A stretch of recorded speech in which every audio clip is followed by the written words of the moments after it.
సరిపోదు. సో కాబట్టి ఒక డెసిషన్ తీసుకున్నాను, అదే ఒక డెసిషన్, అదే ఒక కమిట్మెంట్ తీసుకున్నాను. సో అలానే ఈరోజు సిస్టంలో సో హైయెస్ట్ ఇన్కమ్ 1,50,000 దాకా ఇన్కమ్ అన్ని చేశాను. సో నేను కార్ తీసుకోవడం కాదు, బట్ కార్ అంటే ఫారెన్ ట్రిప్స్ వెళ్ళడం అనేది జరిగింది. బట్ కార్ అనేది ఇండియాలో వచ్చిన తర్వాత తీసుకోవడం జరిగింది. అది రెజిస్ట్రేషన్ తీసుకున్నాను, దగ్గర 16 లక్షల కార్ తీసుకొచ్చాను నా టీం ద్వారా.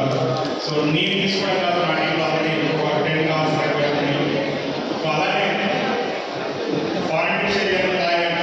మరి ఇంతకుముందు జాబ్ కోసం వెళ్ళాను, బట్ ఇప్పుడు మన పర్సనల్ సెల్ఫ్ కోసం ఇందాక లాస్ట్ మేడం ఏం చెప్పారంటే మన సెల్ఫ్ ఎప్పుడైతే మనం దాని మీద ఫోకస్ చేస్తామో సో 100% మనం ఫీల్ అయ్యి మనం సక్సెస్ అయితే మన ఫ్యామిలీకి కూడా కాబట్టి సో హ్యాపీగా థాయిలాండ్ ఎంజాయ్ చేస్తాం. చాలా మంది లీడర్స్ కూడా అలానే అప్కమింగ్ ఫారెన్ ట్రిప్స్ కూడా వెళ్ళడానికి ప్రయత్నం చేస్తున్నాను.